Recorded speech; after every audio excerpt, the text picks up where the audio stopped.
e com o seu entusiasmo e seu espírito inovador e responsável, né, pela tarefa que nós temos de gerir essa universidade.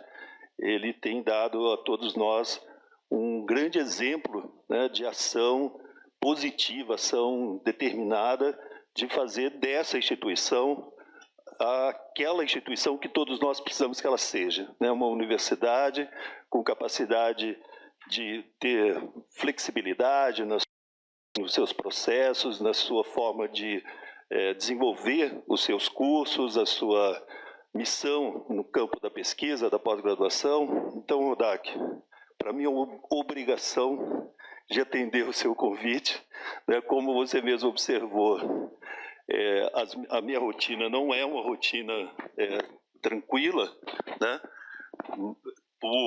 Pela minha função administrativa momentânea na universidade, mas mesmo assim, né, eu não podia deixar de atender ao seu convite, a forma entusiasmada como você falou dessa disciplina, porque acho que se eu consegui, né, a minha formação, realizei a minha formação nessa área e consegui proporcionar a outros colegas e ex-alunos meus essa formação, eu devo a instituições como a UFPR, em grande parte a essa universidade mesmo, e tantas outras por onde eu passei.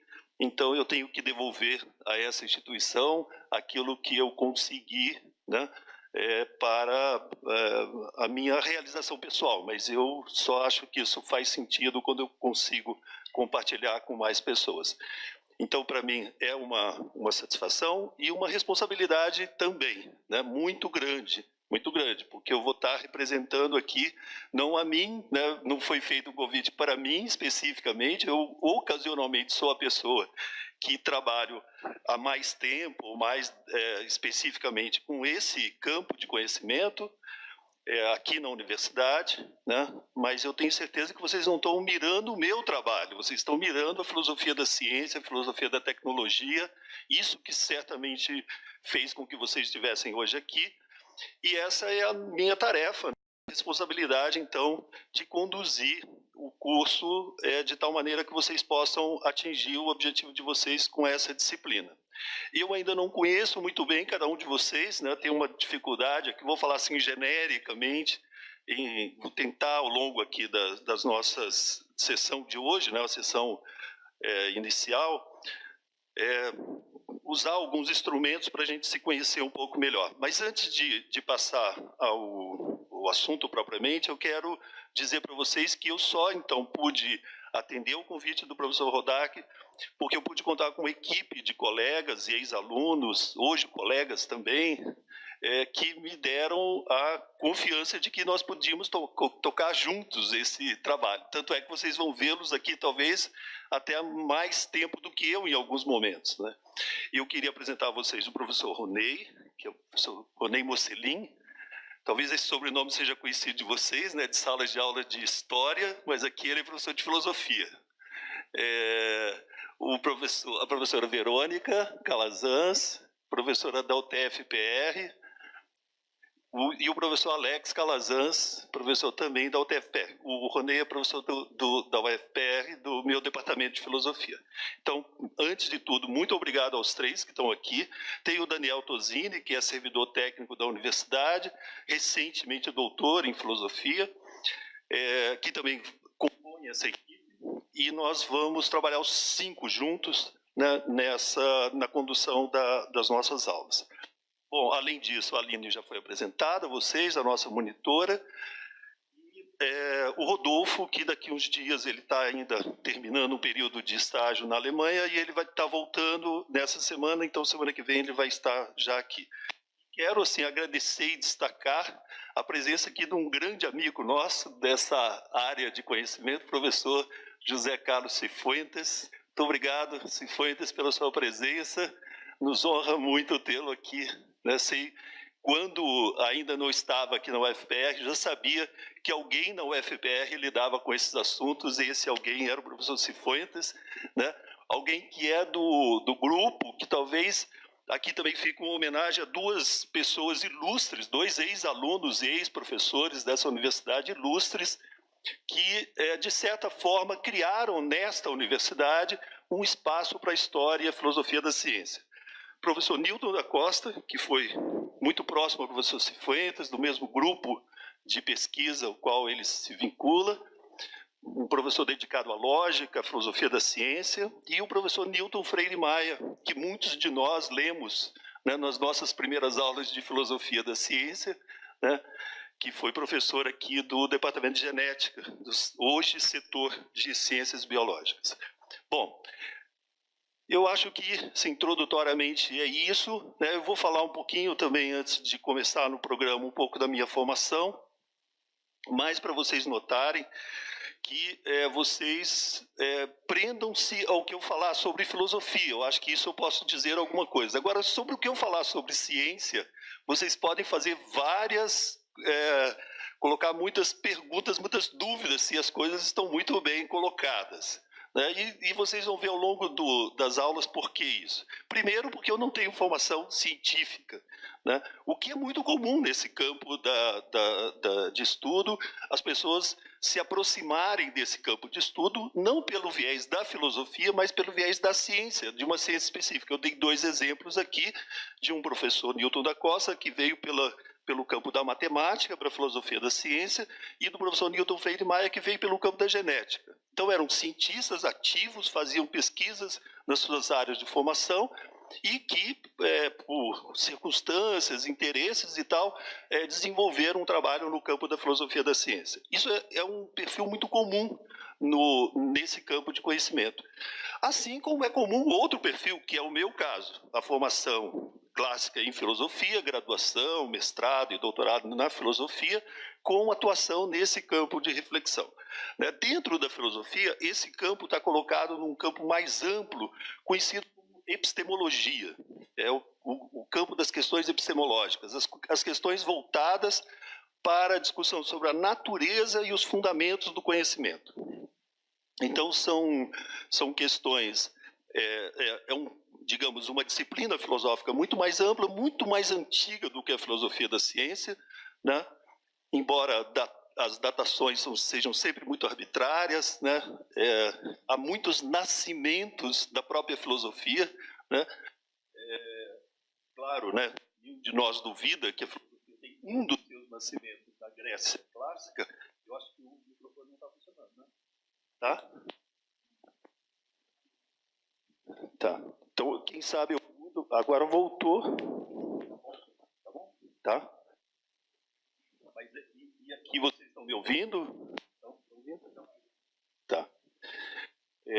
Vamos tentar então mais um pouco, senão eu mudo para o microfone aqui. Então, a filosofia tem a sua origem lá na Grécia Antiga, século IV, século V a.C., né? Com aquela tríade que todo um dia ouviram falar. Não está dando, né? Vamos tentar então com esse aqui. Né? É melhor que eu falo muito com as mãos, né? Vocês já notaram, então é melhor aquilo ali, porque eu fico livre. Vocês estão me ouvindo agora? Tá. Ficaria melhor, mas não está funcionando, infelizmente. Então, todos já ouviram falar da tríade Sócrates, Platão e Aristóteles, né? Esse é assim, uma espécie de primeira certidão de nascimento da filosofia. Mas a filosofia tem muitos outros nascimentos, que há poucos dias vimos uma palestra muito interessante aqui proferida pelo reitor da UFBA, Universidade Federal da Bahia, que é nosso colega da área de filosofia, João Carlos Salles, que não é meu parente.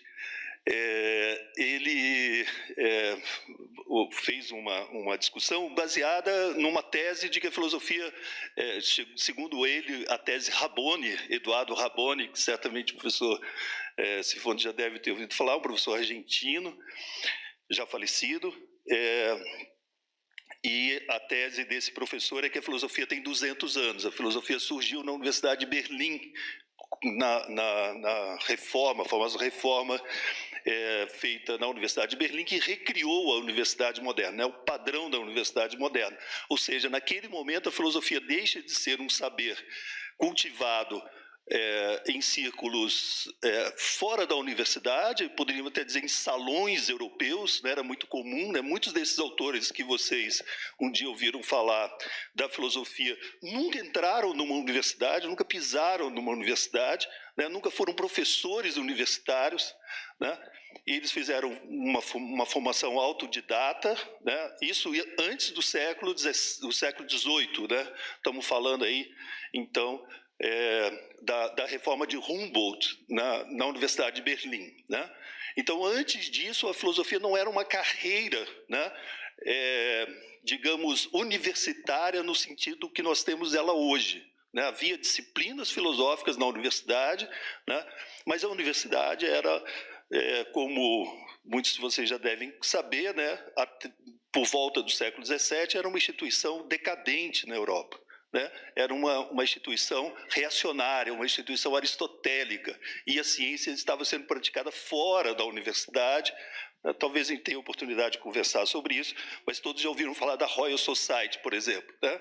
Que era um grupo de cientistas ingleses que não tinham posição universitária, ao contrário, eles eram completamente contrários a isso. Viram com muito maus olhos a entrada de um professor universitário na Royal Society chamado Isaac Newton, né, por ele ter esse vínculo com uma universidade, né. Era muito raro, então, haver coisas originais produzidas na universidade até o século XVIII. Isso começa a mudar com essa reforma na Universidade de Berlim, e muitos datam dali o início da filosofia, né? O nascimento da filosofia ocorre nesse período. Bom, então, dando esses dois exemplos, de duas possíveis nascimentos da filosofia, a epistemologia também poderia ser, como uma disciplina filosófica, uma especialização da filosofia, né? A gente não tem na filosofia exatamente essa ideia de disciplinas, né? Coisas que são muito estanques, né? Alguém que só faça uma determinada, trabalhe num determinado conjunto de problemas que possam ser nomeados. Às vezes esses problemas saem de uma área e passam para outra, e acontecem numa área de fronteira entre duas áreas. Então, essas limitações de áreas são muito arbitrárias e muitas vezes não funcionam mesmo, né? É o caso da epistemologia, né, onde nós vamos lidar com pelo menos dois grupos de problemas muito associados à epistemologia. Um que todo mundo já um dia ouviu falar, que é a metodologia, né, que é um tema da filosofia da ciência, da filosofia propriamente muito recente, né, talvez datada aí do século XVII, quando a filosofia se debruçou sobre um método para conhecer, né? Isso virou um problema filosófico. Se havia, então, determinados passos que conduziam a um conhecimento confiável. E outro grupo de problemas muito próximos à epistemologia é a chamada metafísica, ou os problemas de ontologia, os problemas sobre a realidade. Qual é o fundamento do real? Como a gente está falando de conhecimento, a gente está falando de conhecimento de alguma coisa que supõe existir ou não existir, né? Por exemplo, a epistemologia pode cuidar, por exemplo, da matemática. Há uma filosofia da matemática, uma epistemologia da matemática. E muitos se dedicam a essa questão com a convicção que números e objetos matemáticos em geral não existem, né? Então você pode tratar de questões ontológicas sobre objetos que não existem, supondo a sua não existência, né? Alguns até tentando mostrar que essa é a única posição razoável de assumir em alguns campos. Então, isso só para mostrar a vocês, então, que a filosofia da ciência está inserida, né, num debate filosófico muito amplo, muito antigo, com muitas derivações em outros campos associados, e daí, então, portanto, que seja natural que alguém que se aproxime da filosofia da ciência venha das formações filosóficas mais amplas, né? Que é o meu caso, o caso do Alex, o caso da Verônica, que acompanhei muito de perto, fui orientador deles por duas fases, não na última, para sorte deles, evidentemente, né? Mas é o caso do Ronei, que é originalmente professor de Química, né? Formado aqui na nossa universidade. Bom, então acho que com isso eu apresento, assim, de uma maneira muito geral, né, uma primeira aproximação com o nosso tema. Eu estou tentando ficar aqui bem parado, veja se eu estou me comportando bem, tá? Bom, a proposta para hoje é nós apresentarmos o programa da disciplina, conversarmos um pouco sobre como vamos desenvolver o nosso trabalho. Tem uma parte prática disso, que também nós precisamos falar a respeito, que é o acesso ao Moodle, onde nós vamos deixar o material lá, né?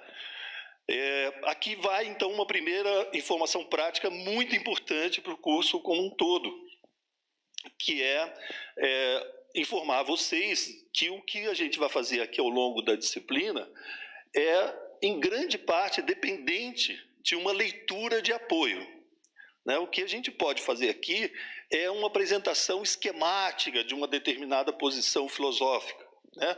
Um determinado problema filosófico. Mas é importante vocês pararem fora daqui e se dedicarem a pensar a respeito deles. Isso só se faz lendo textos, né? Isso é uma atividade mínima para um aprendizado da filosofia. A leitura de textos. Não é leitura para erudição. Não quero que vocês possam ficar citando esses textos depois. Não é para essa finalidade. É que a leitura ela é uma atividade que desenvolve uma outra atividade associada a ela, que a gente chama de metacognição, né? Que é o quê? A reflexão. Sem leitura não há reflexão. Então, é quando você se debruça sobre um texto que você começa a pensar sobre o que você está lendo. Não o que você lê. Todos são capazes de ler que estão aqui, né? Mas a reflexão também todos são capazes de fazer, mas é preciso fazer isso com método, né? Fazer isso de maneira sistemática.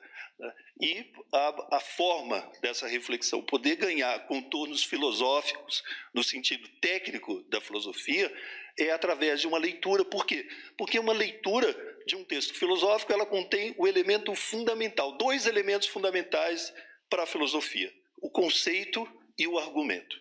Sem conceito e sem argumento não tem filosofia. Essas duas coisas são elementares, né? Se a gente pudesse dizer, os dois objetos fundamentais da filosofia são esses.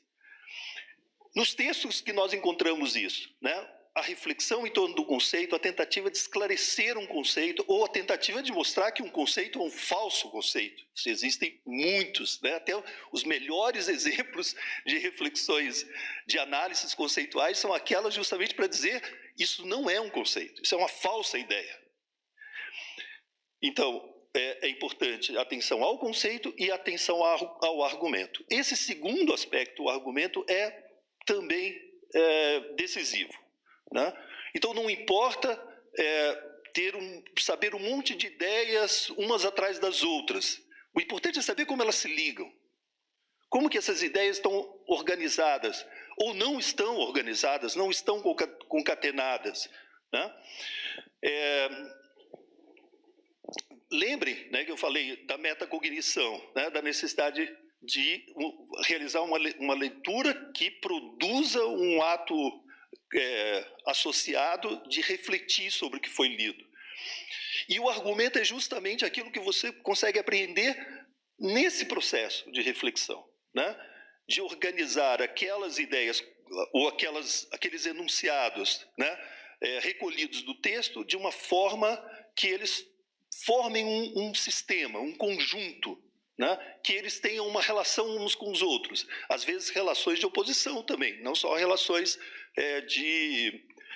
digamos, de dependência, né, no sentido de depender uns dos outros para conduzir a uma determinada conclusão. Um argumento tem duas fases fundamentais, premissas e conclusão. Isso todo mundo sabe, né?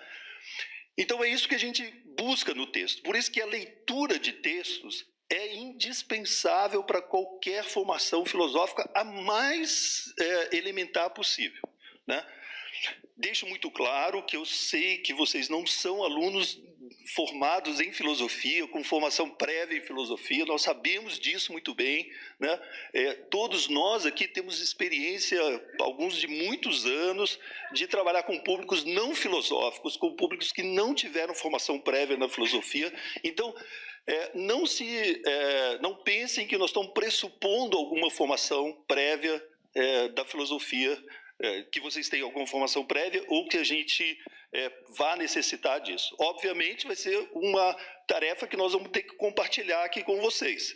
Quando nós estivermos falando de uma maneira muito técnica, né, muito além das possibilidades de vocês de acompanhar a argumentação, vocês terão que nos avisar, né, vocês terão que levantar a mão, né, os que estão nos acompanhando aqui à distância, avisar os que estão aqui, quando a gente não tem um instrumento para isso, né, a Aline certamente vai cuidar disso, vamos dar depois uma forma de vocês entrarem em contato e nos avisar o que nós precisamos esclarecer, o que nós precisamos voltar, né, o que precisa ser, então, trabalhado a fim de aumentar a inteligibilidade para um público que não está acostumado com essa discussão. Né? Então, embora o curso seja em nível de pós-graduação, né, a pós-graduação aqui é muito mais a pressuposição de uma maturidade intelectual para esse exercício, por exemplo, da leitura, né? Mas não de que vocês tenham conhecimentos prévios da filosofia. Então, na medida em que isso, então, tiver sendo um impedimento, por favor, vão nos avisando, tá? Bom, eu disse, então, que iria dar uma orientação prática, e a orientação prática é esta. Teremos um certo número de leituras indispensáveis para o bom acompanhamento das aulas. Tá? E esse material, né, vai estar disponível no Moodle. Eu queria que vocês que têm agora, que estão com os seus notebooks aqui, ou com aparelhos que consigam carregar, vocês que estão em casa, né, acompanhando, vocês verifiquem se na conta de vocês do SIGA já tem o acesso ao Moodle dessa disciplina. Eu já coloquei algum material lá e vou dar uma tarefa para vocês para a gente fazer logo depois dessa primeira apresentação. Então, vocês já vão verificando se o acesso de vocês já está operacional. Eu vou, então, iniciar. Nós estamos aqui, então, pelo nosso tempo, né? Nós vamos sempre fazer assim, começamos às 9 horas, interrompemos às 10h30, ou 10h15, talvez, né? E fazemos um intervalo de 20, 30 minutos, vamos ver como é que funciona melhor, e retomamos para mais um período de 1 hora, 1h20, tá? Então, nós estamos aqui agora com 9h45, vamos considerar que todo aquele tempo inicial ali já foi também gasto aqui com o nosso trabalho. Eu vou começar a apresentar o programa para vocês, essa é a nossa tarefa de hoje, eu não vou começar com, isso já estava previsto no programa que vocês receberam, que a aula de hoje ia ser essa aula introdutória, né? Essa aula para a gente dizer algumas coisas mais básicas sobre o andamento do curso e sobre a natureza do trabalho que nós vamos fazer aqui. Eu vou ter que ficar lá porque eu perdi, eu tenho o controle, mas eu não sei onde eu coloquei. Eu vou ver se eu encontro aqui. Eu coloquei a...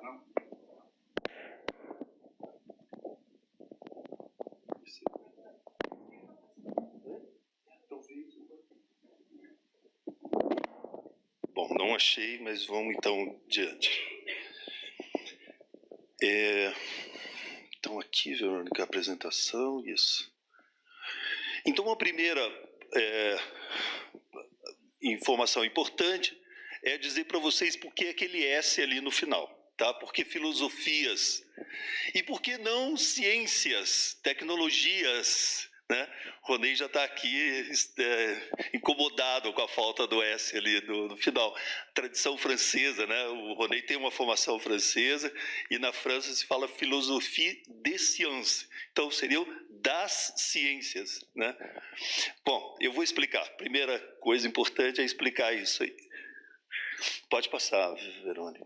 Então, aqui, por que, então, o plural das filosofias, né?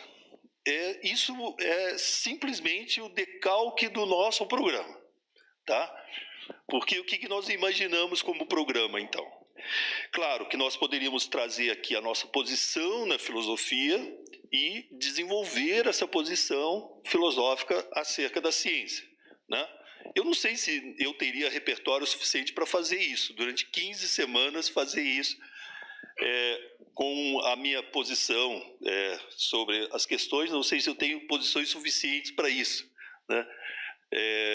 Certamente não, né? Não conseguiria fazê-lo, embora há muitos que possam fazer, né? Eu quero depois, inclusive, dar algumas dicas de algum material que vocês podem conseguir de colaboradores nossos aqui desse grupo mesmo, aqui, que está responsável por esse curso, que são pessoas que têm contribuições originais no campo da filosofia da ciência, da história da ciência, e vale a pena vocês conhecerem. Não é o nosso caso, né? E não é a ideia desse curso, né? Nós pensamos, então, em fazer o quê? Oferecer a vocês assim, um painel das questões da filosofia, né? As filosofias que foram desenvolvidas aí ao longo do século XX e o começo do século XXI, nós estamos, para que vocês pudessem, então, ao longo mais ou menos de um século mesmo. Nós vamos começar na década de 20 e vamos até o início aqui do século XXI. Isso vai dar a vocês o quê? Uma ideia do que são os temas em debate dentro da filosofia da ciência e da tecnologia. Não é um painel exaustivo, não daria tempo para isso, né? Essa é uma área hoje com muita produção, muitas escolas divergentes. A divergência no campo da filosofia é a regra, não é a exceção é a concordância, né? Hoje a gente tem dificilmente dois autores que concordem, né, que colaboram na mesma perspectiva. Isso é uma situação muito rara, e até mesmo, eu diria, até indesejável, né? Isso que vocês realizam em outras áreas da ciência com muita desenvoltura, e que fazem muito bem de fazê-lo, segundo o meu ponto de vista, de terem grupos de pesquisa que são colaborativos, que fazem divisão do trabalho, alguém trabalha um aspecto, outro trabalha o outro, e esses trabalhos vão se somando, vão se mutuamente reforçando. Isso não acontece na filosofia. Isso é muito raro na filosofia, tanto é que a gente até hoje torce o nariz para publicações entre orientandos e orientadores. É uma situação que ainda a área não tem como uma situação, algo que seja recomendável. E por quê? Não é um preconceito puro e simples, né? Há uma razão importante. Na filosofia é muito importante a autoria. Isso que eu chamei de reflexão aqui no início com vocês, né? Então, mesmo que eu esteja falando sobre a ideia de outro autor, eu tenho que estar falando alguma coisa que aquele autor ainda não disse sobre as ideias dele, né? Porque muitas vezes, isso que a gente chama a ideia de fulano é só um rótulo. É muito comum, um dos autores que nós vamos falar aqui sobre ele disse uma frase que não é dele originalmente, mas que ficou muito emblemática no momento que ele disse. É só uma adaptação de uma frase de um outro filósofo. Ele chama-se Thomas Kuhn. E ele disse uma vez, em meio a um debate, ele declarou o seguinte: eu não sou kuhniano. Ou seja, aquilo que muitos de vocês chamam das ideias de Thomas Kuhn não são minhas, né? Isso mostra o caminho das ideias quando elas são ideias filosóficas, né? Elas se descolam da privacidade do pensamento de alguém. Elas se tornam de domínio público, né? Elas ganham essa publicidade, porque elas também não foram construídas exclusivamente com os recursos daquele pensador. Ele certamente está se aproveitando de muitas outras ideias que estão no comércio das ideias, né? E é com base nesse material que ele produziu aquelas ideias. Então, ele foi simplesmente o catalisador daquele conjunto de ideias, né, que pode, em um determinado momento, deixar de ser dele, né? É muito comum na filosofia, em outros ramos também do pensamento, né, a gente encontrar as fases, né? A primeira fase, a segunda fase. Na literatura acontece muito isso, né? Então, Um exemplo clássico é um filósofo austríaco chamado Wittgenstein, o sobrenome dele, Ludwig Wittgenstein. Wittgenstein é famoso por ter dois Wittgenstein, um primeiro e um segundo, que praticamente não conversam entre si, não há continuidade das ideias de um e do outro, mas fisicamente, psiquicamente, é a mesma pessoa, né? Então, é para reforçar essa ideia, então, que quando a gente fala a ideia de fulano, é simplesmente um rótulo, tá? Aquele fulano, ele mesmo, interessa muito pouco, né? O que vai explicar e dar inteligibilidade àquelas ideias não são os aspectos pessoais, psíquicos, sociais daquele autor, de onde aquela ideia surgiu. Isso pouco importa. Ou importa menos, né? O que mais importa é como que aquelas ideias estão sustentadas, estão justificadas, estão argumentadas, estão conceitualmente consistentes, né? Isso pode ser completamente a revelia do autor original, né? Da pessoa que publicizou aquelas ideias. Então, para voltar ao nosso tema aqui, filosofias da ciência. Nós vamos falar, então, de várias filosofias, né? Vamos fazer um painel das filosofias. Sempre tivemos o cuidado de, quando organizamos o programa, convidar pessoas que tenham um mínimo de simpatia com aquelas ideias, né? Para que também as ideias sejam apresentadas de um ponto de vista, digamos, que não comprometesse as ideias já de partida, né? De alguém que tivesse tão contrário àquele ponto de vista que seria incapaz de apresentar aquilo de uma forma que pudesse fazer algum sentido, né? Mas, ao mesmo tempo, não escolhemos aqueles que vieram aqui para fazer apologia daquelas filosofias, né? Aqui nós não estamos interessados em elogiar filósofos, estamos interessados em estudar filósofos, estudar ideias filosóficas, né? Então, portanto, os nossos convidados, os expositores, vão se equilibrar nessas duas posições, né? Num campo que eu acho que na maior parte do tempo vocês não vão perceber nem que o argumento é contra, nem que é a favor. A ideia é tornar inteligível aquilo, né? Para que isso possa ser parte do arsenal que vocês terão futuramente para desenvolver as discussões de vocês. Aliás, a propósito, eu deveria ter tratado um ponto que eu acabei esquecendo de falar com vocês, mas me cobrem que a gente ainda fale disso hoje. A questão é a seguinte: por que alguém com formação científica estudaria filosofia da ciência e da tecnologia? Ou com formação tecnológica estudaria filosofia da tecnologia e da ciência? Por quê? Para que filosofia? Se vocês não são filósofos na maioria, né? Se vocês não são pesquisadores no campo da filosofia. Eu quero depois discutir isso um pouco com vocês, tá? Eu tenho algumas convicções a esse respeito, e é nesse espírito, inclusive aproveitando a volta aqui do professor Rodak, que eu aceitei o convite, né, o desafio de falar para um público não especialista, porque eu acho que a filosofia da ciência é muito relevante. Concordo com o Rodak que seja muito importante que a gente tenha espaços para essas reflexões na universidade, não no círculo fechado ali onde estou eu, o Alex, a Verônica e o Ronê, e o professor Cifuentes. Precisamos fazer isso num público mais amplo, né? A gente tem uma ação aqui que depois quero contar para vocês, que tem sido muito bem sucedida nesse aspecto. E essa disciplina aqui cria uma oportunidade ainda mais ampla da gente colocar essa discussão num âmbito maior, não para fazer apologia do nosso campo de estudo, não é para isso. Eu acho, assim como acho que a ciência que cada um de vocês desenvolve, né, à frente de inovação tecnológica, cada um de vocês desenvolve, é muito relevante para a sociedade como um todo. Eu acho que ninguém está aqui em busca estritamente do seu interesse pessoal. Mas eu vou deixar esse ponto para depois, eu deveria ter falado no início e acabei perdendo aqui. Então,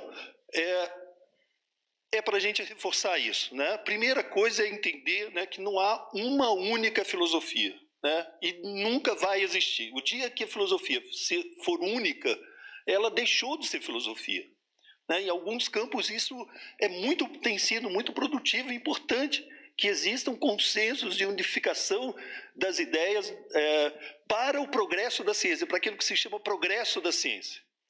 Na filosofia, o progresso é de uma outra maneira, se é que ele existe. Muitos acham que ele nem existe na filosofia. Mas vamos deixar isso para o dia que a gente for discutir Thomas Kuhn, que eu vou falar a respeito e tenho muitos pontos que eu acho que seriam muito interessantes da gente desenvolver para marcar essa diferença entre filosofia e ciência. É importante fazer isso.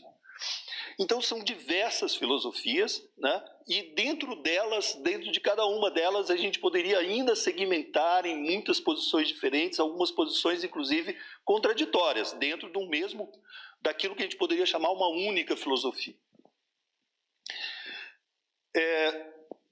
O que difere, fundamentalmente, uma filosofia de outra? A lista de problemas tidos como prioritários. Quais são os problemas mais importantes? O que a ciência e a tecnologia levanta de mais relevante para a filosofia, né? Obviamente, esses problemas não são problemas científicos, não são problemas tecnológicos.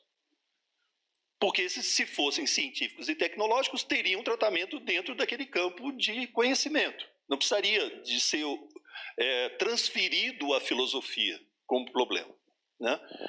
Eu tenho um colega, professor da USP, Oswaldo Pessoa, ex-orientador da Verônica, que defende a ideia de que só problemas insolúveis se tornam problemas filosóficos.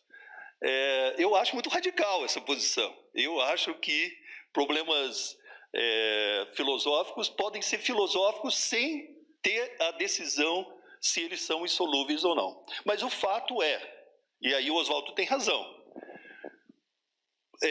uma solução de um problema filosófico é a coisa mais desinteressante possível.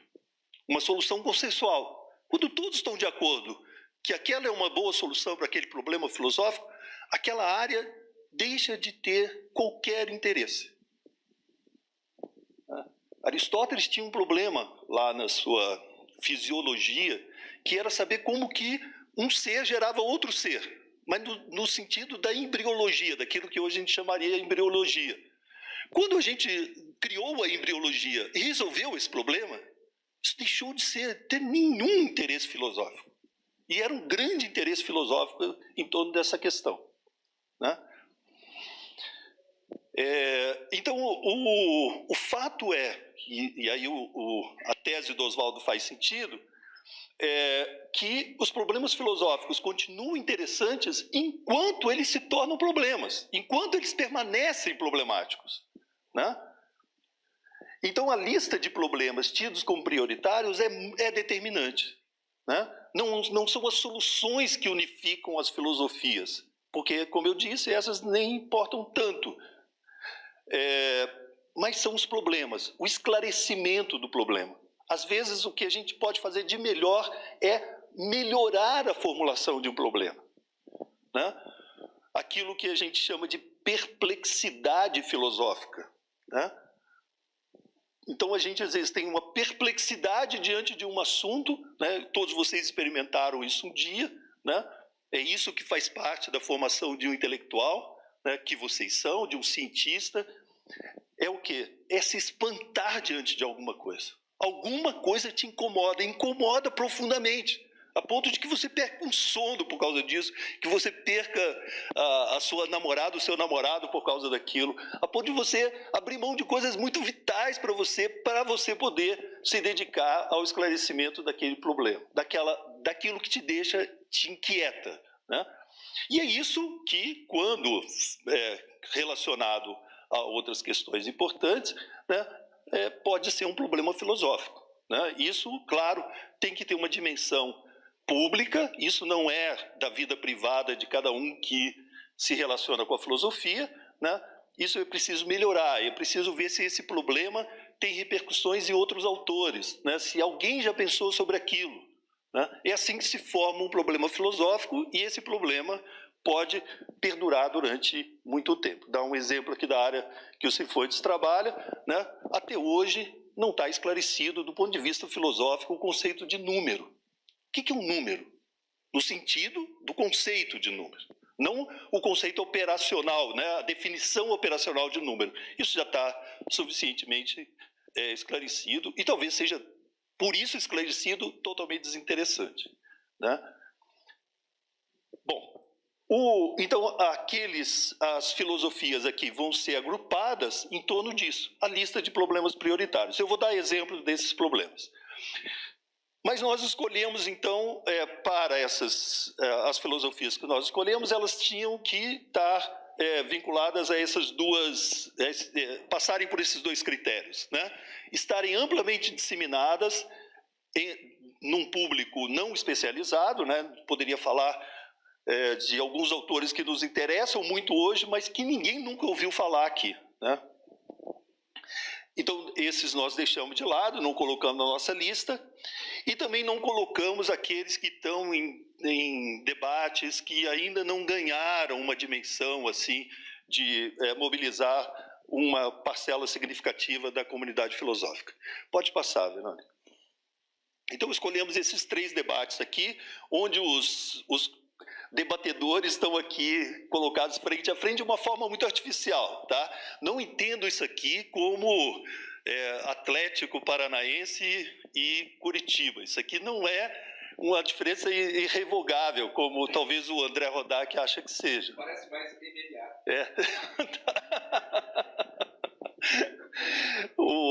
Aqui nós temos 3 problemas, né? E aqui nós colocamos assim, aqueles autores que consolidaram 2 posições extremas dentro desse debate, né? Então, certamente, acho que vocês já ouviram falar de uma boa parte desses autores que estão, então, portanto, dentro daquele nosso critério de amplo conhecimento público, né? Escolhemos o primeiro debate, a questão da racionalidade do progresso científicos, né? Esse foi um tema que teve um forte debate dos anos 60 até o final do século XX. Um episódio ali nos anos 90, eu era estudante de mestrado quando isso aconteceu, causou um forte impacto na grande imprensa, porque um certo físico norte-americano fez um experimento, que na verdade era como é que a gente poderia dizer, um desafio, né, que ele lançou a uma revista de filosofia, que não é exatamente filosofia da ciência, mas digamos que seja, né, sobre a questão da racionalidade na ciência. E isso ganhou as páginas, a primeira página do New York Times. Esse físico é um físico chamado Alan Sokal.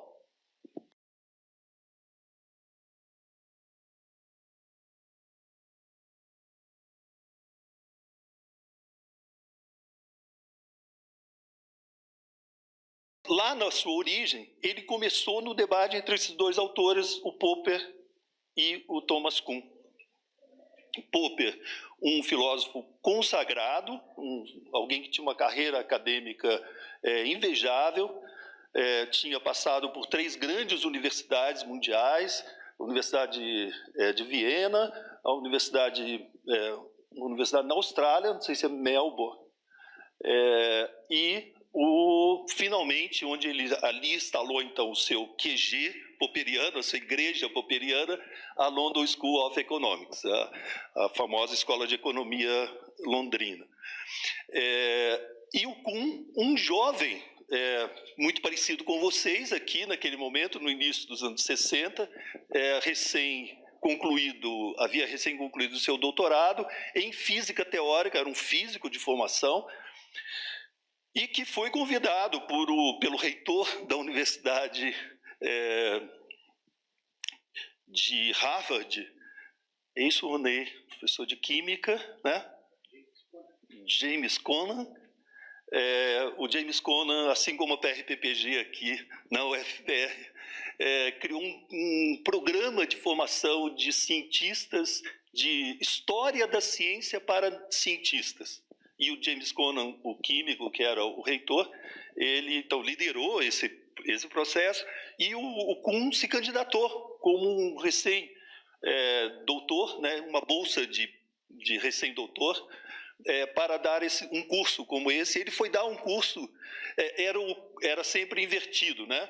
Os alunos de humanidades ouviam os professores vindos das ciências naturais, e os das ciências naturais ouviam os professores das humanidades, né? Fazia esse intercâmbio que a gente chama de interdisciplinaridade. Bom, esse processo tem uma série de produtos, mas nenhum maior e mais importante do que um certo livro chamado A Estrutura das Revoluções Científicas, que são as notas do Kuhn desse curso. São as anotações que ele fez, a preparação das aulas que ele desenvolveu para esse curso. Ele era um jovem pesquisador, né? Ele já tinha publicado alguns outros livros também sobre a Revolução Copernicana, ele já estava interessado em história da ciência fazia algum tempo, mas ele jamais achou que aquele livro de história da ciência que ele estava escrevendo iria repercutir de uma maneira tão profunda como repercutiu, né? E repercutiu num campo que o Kuhn achava que não tinha o menor interesse para ele, que era a filosofia da ciência. O Kuhn é o autor responsável por essa expressão hoje que é muito corrente, né? Falar de história e filosofia da ciência como uma única disciplina. Foi ele que unificou, por falar em MMA, foi ele que unificou os títulos, né? Juntou história e filosofia da ciência, né? Antes eram duas carreiras separadas, e o Kuhn colocou uma questão, um modo de fazer história da ciência e um modo de fazer filosofia da ciência que um não pôde mais andar sem o outro. À época ficou famosa uma frase, que também não é original, é uma adaptação, que diz o seguinte: a história da ciência sem a filosofia da ciência é cega, e a filosofia da ciência sem a história da ciência é vazia. Então, uma depende visceralmente da outra, né? Bom, então isso para apresentar esse primeiro debate, né? E o que estava em discussão entre eles se a ciência é uma atividade racional, e sendo uma atividade racional, né, qual o padrão dessa racionalidade? E o padrão vocês conhecem, né? Tenho certeza que todos vocês um dia ouviram falar no famoso método científico. O que estava em discussão aqui era isso. Há um método científico? O Popper, um profundo defensor dessa ideia, né, desenvolveu uma maneira de entender o método científico que ele chamou de falseabilidade, e o Kuhn como representante daqueles que relativizaram a ideia de um método científico, né? Mas o Kuhn fez um trabalho muito interessante, porque ele relativizou a ideia do método científico e, portanto, a racionalidade científica, mas ele não abriu mão da ideia de progresso científico. Então, por isso que, às vezes, ele falava que ele não era kuhniano, porque ele, embora fosse um crítico do padrão único de racionalidade, ele era um defensor da ideia de progresso científico, que outros achavam uma bobagem, né? Como a ideia de progresso foi criticada ao longo do século XX, né, a ponto de hoje, se fala de progresso, as pessoas já começam a se incomodar com isso, né? Parece que vai vir aí uma ideia positivista, né? Tá na nossa bandeira, né? Ordem e progresso, né? Vamos falar disso mais adiante. O segundo tema, aí já um tema posterior a esse debate mais acirrado entre racionalistas e não racionalistas, o tema que colocou frente a frente duas escolas de uma tendência dos estudos sobre a ciência que é mais ou menos um subproduto daquele debate lá anterior. Em meio às discussões que seguiram a obra do Kuhn, tomou muita força uma forma de analisar a ciência, que é a análise sociológica, a chamada sociologia do conhecimento, antes chamado sociologia do conhecimento, e com o passar do tempo foi se tornando cada vez mais sociologia da ciência.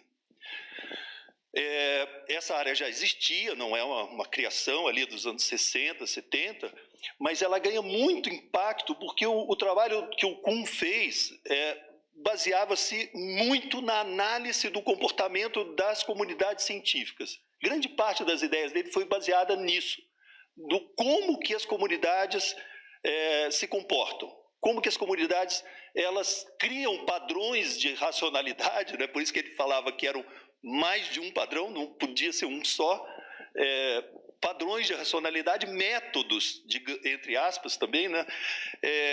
Que marcavam o comércio entre as pessoas, né? As pessoas passavam a se interrelacionar baseados nesse padrão. Então, portanto, esse tema da prática e objetividade científica, aqui a primeira palavra é a parte mais importante, né, que não é enxergar a ciência como uma atividade meramente teórica, mas é enxergar a ciência como uma atividade prática. Olhar para a prática do cientista, né? Não consultar a razão ela mesma, né? Mas olhar como que a ciência de fato se desenvolve, né?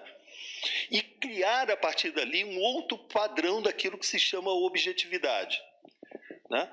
Que os objetos, né, da ciência, né, que o vínculo da ciência com seus objetos, né, seja resultado dessa prática interativa com os objetos, né, e não uma concepção de um objeto completamente desencarnado do mundo, né, descolado do mundo, né, um objeto idealizado, portanto. E os dois autores que se contrapõem aqui, eles já tiveram juntos um dia, eles foram os dois entusiastas, o primeiro continua até hoje, os dois estão vivos, o Bloch é um dos fundadores do chamado Programa Forte em Sociologia do Conhecimento. E ele assume uma posição, uma certa posição, né, nesse debate, não dá para a gente entrar em muitos detalhes nesse momento, e o Latour assume uma outra posição. Nós poderíamos dizer aqui que seriam dois embates de concepções diferentes sobre a natureza dos objetos científicos, né, e como a prática, então, portanto, é a que dá forma a esses objetos.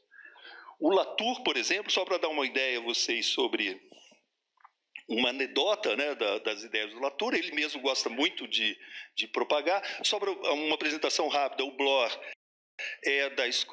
da Universidade de Edimburgo, na Escócia, e o Latour é um filósofo francês que já andou pelo mundo todo, Bruno Latour. No Brasil ele faz muito sucesso, vários livros dele estão traduzidos para o português, na Europa também, mas ele demorou muito para ter uma posição universitária fixa. Hoje ele é professor, se eu não me engano, da Sciences Po, né, Ronei? É uma das grandes escolas francesas, a escola de formação para ciência política, administração, economia, né? O vínculo institucional do Latour. Bom, mas só para dar uma ideia de um ponto que o Latour reforçou, né, dentro do que a gente conhece na filosofia da ciência como a discussão sobre o realismo científico, o Latour lançou o seguinte desafio: como pode Ramsés III ter morrido de tuberculose, se o bacilo de Koch só foi identificado no século XIX? E ele morreu, não tem a data precisa onde o faraó egípcio morreu, mas certamente muito distante, né, do século XIX. Como pode? Seria o mesmo que nós disséssemos que o Ramsés III morreu pelo disparo de uma arma de fogo. Por quê? E por que não podemos dizer? Por que a gente acha isso um absurdo? Porque armas de fogo não existiam no século do Ramsés III. Passam a existir do século XVIII, provavelmente. Então, como ele pode ter morrido de disparo de uma arma de fogo? Para o Latour, dizer que ele morreu de tuberculose é o mesmo absurdo. A tese do Latour não somos nós que descobrimos os objetos, São os objetos que nos descobrem. Não somos nós que inventamos os objetos. Os objetos nos inventam. Há um comércio entre o cientista e o seu objeto. Uma tese dele famosa, né, também assim dita com essas palavras eloquentes, né, é que não foi Pasteur que inventou a fermentação. Foi a fermentação que inventou Pasteur. A explicação da fermentação. Né? A fermentação já era conhecida. Portanto, então, há o que o Latour chama de uma referência circular entre o sujeito e o objeto. Sujeito e objeto não são instâncias separadas, distintas uma da outra.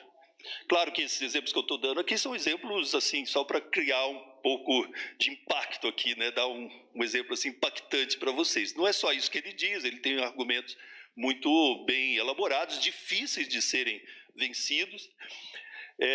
Bom, e o Bloor, obviamente, critica essa ideia profundamente, discorda disso, faz uma defesa mais radical de uma velha concepção filosófica da objetividade científica. Bom, e por último aqui, eu não vou me alongar muito sobre o terceiro ponto, porque acho que vocês já notaram, não é a minha especialidade, filosofia da tecnologia. Né? Não é o assunto que eu tenho maior familiaridade. Eu estou aqui num crescendo, num diminuindo, né?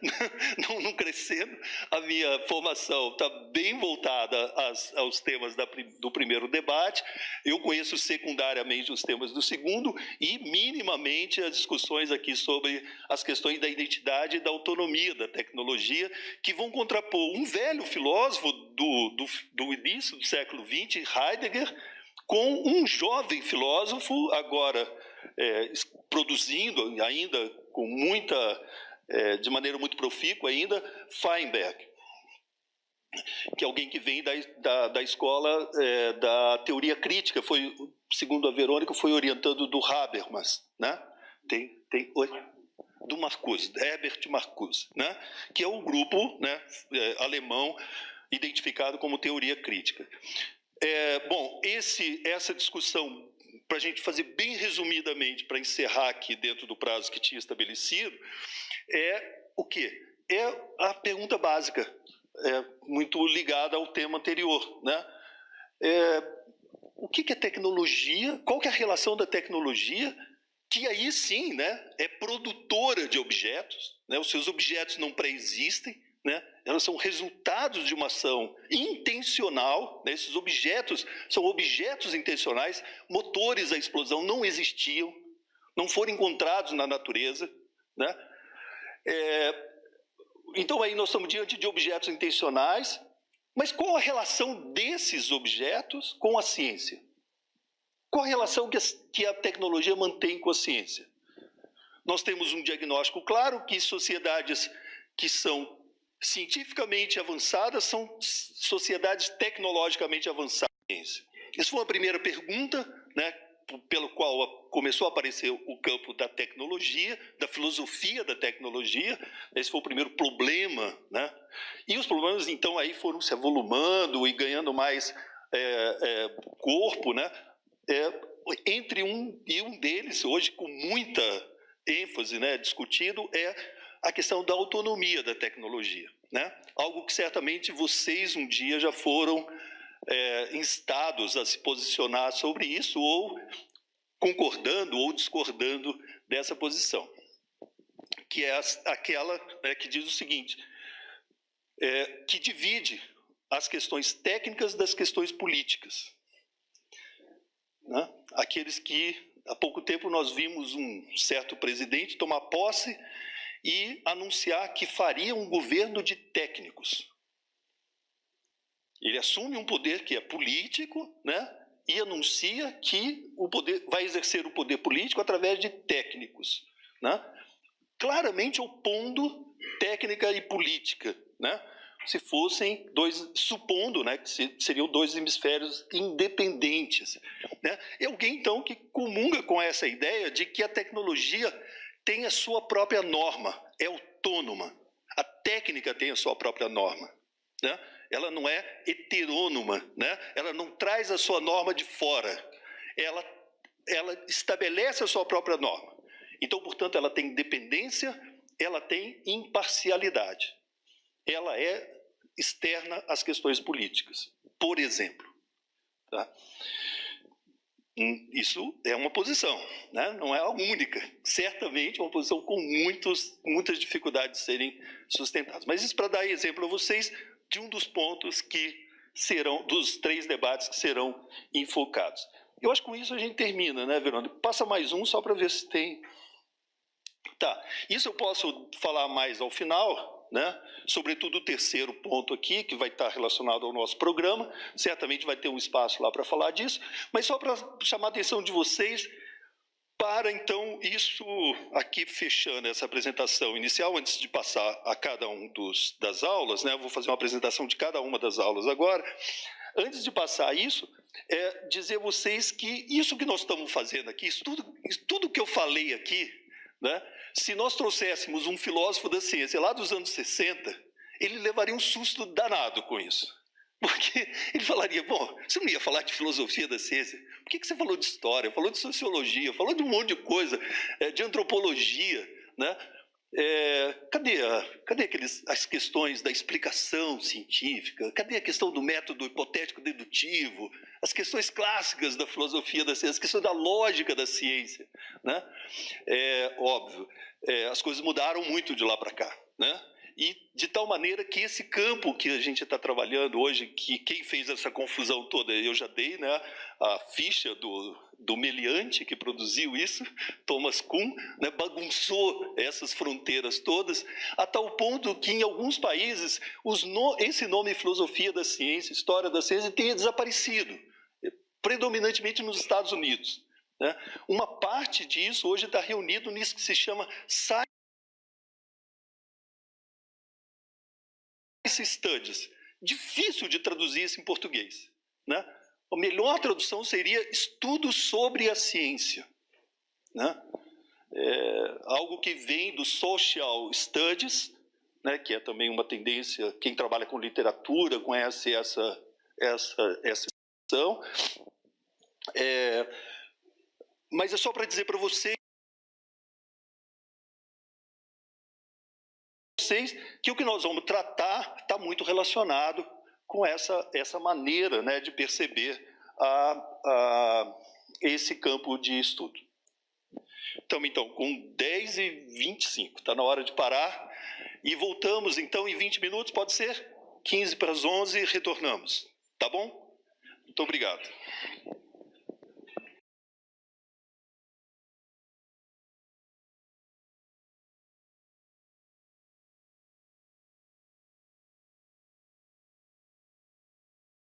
Mostrar pelas respostas, tá? Porque fica mais fácil. Clica, baixa um pouquinho. Eu vou fazer, pode baixar mais um pouco. Eu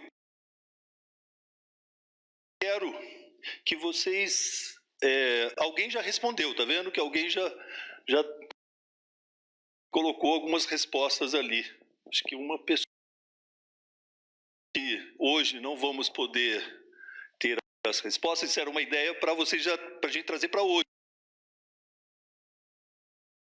Já, né? Fazer essa atividade hoje aqui com vocês. Mas a gente faz na semana que vem, não vai atrapalhar tanto. Eu quero mais entender assim, qual que é o imaginário sobre a ciência que vocês têm. Como é que isso está distribuído aqui entre vocês, o imaginário sobre a ciência. Depois eu vou entregar para o professor Paulo Justiniano, para ele fazer o tratamento estatístico disso, né? Eu não tenho a menor competência, ou vocês que estão fazendo o curso da tarde da estatística vão poder complementar, mas eu acho que para a gente, pelo menos assim, intuitivamente, vai ser uma ótima oportunidade de discutir alguns desses pontos aqui. Essa é a primeira atividade. Vamos voltar agora lá de novo, Aline. Voltar, isso, clicando aqui, né, esse é um indexador, vocês vão ter sempre o indexador do lado de cá de todas as aulas, tá? Então,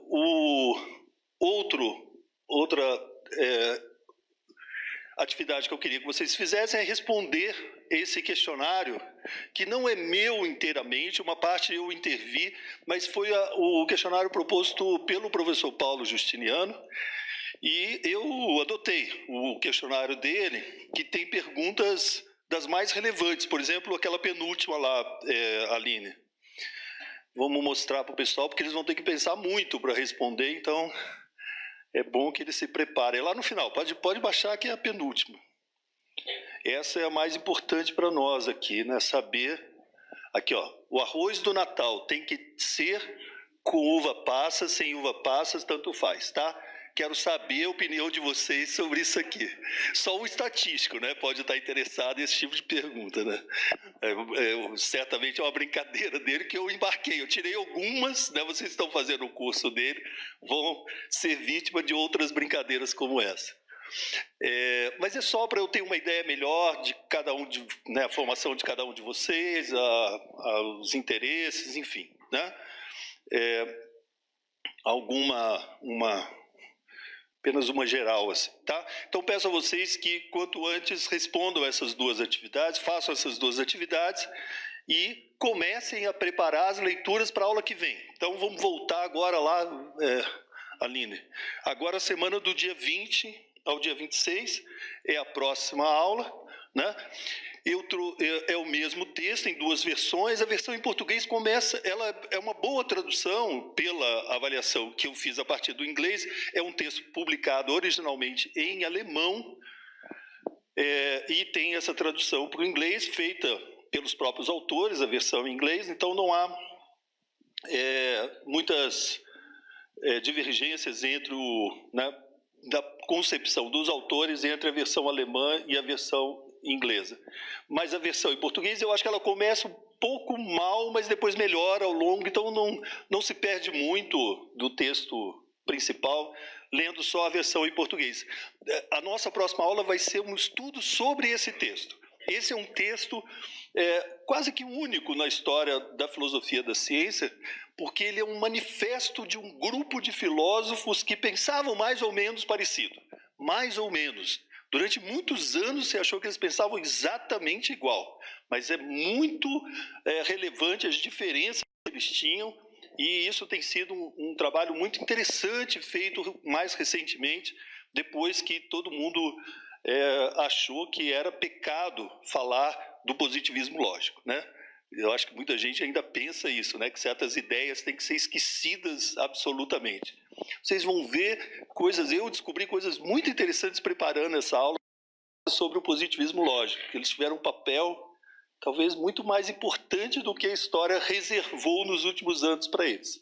Bom, mas isso é o assunto da nossa aula da semana que vem, tá? Eu peço para vocês já trazerem o texto lido e trazerem aqui o acesso, né, para a gente poder discutir algumas passagens do texto.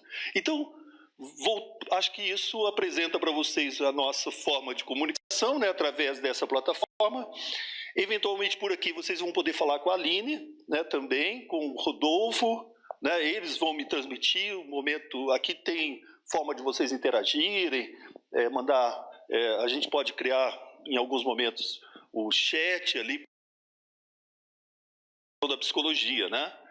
Me façam um favor, façam uma lista com o nome de vocês e os e-mails e CPF. Eu acho que e-mail, CPF e o nome, o e-mail, CPF.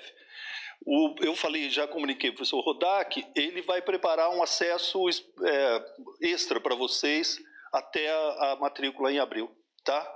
E aí vocês terão acesso ao material. Esse material para a aula de semana que vem... Tem muito mais gente, deixa eu ver, quantos não têm acesso, não tem definitivo, não tem condição de ter acesso. Não é aqueles que ainda não tiveram, mas já estão matriculados. Quem tiver matriculado já tem o acesso, é só atualizar o arquivo. Eu vou pedir ao Henrique, né, para atualizar o arquivo com o nome dos alunos matriculados. Deixa eu só ver quem não tem matrícula, não tem como fazer matrícula. Nossa, é um número grande. Não, então acho melhor, Aline, a gente dar um e-mail para eles escreverem, que senão você não vai conseguir depois lidar com essa lista enorme. Um monte de coisa manuscrito, né? O que você acha?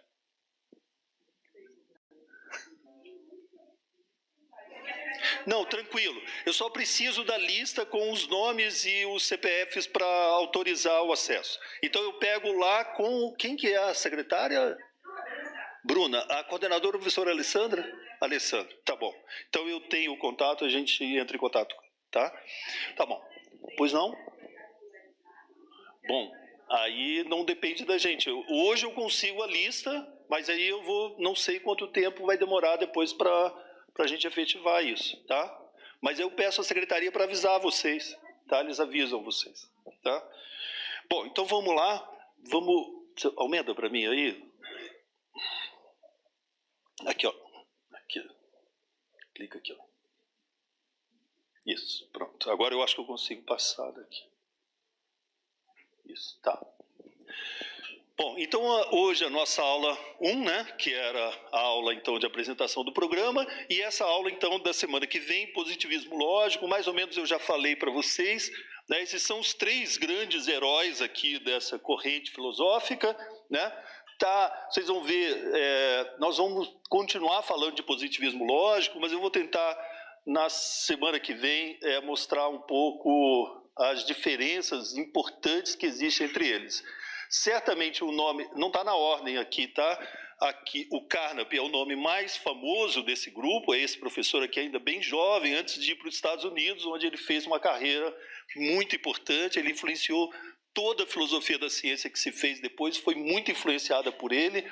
Para vocês terem uma ideia, quem colocou assim, a pá de cal nessa posição filosófica foi aquele...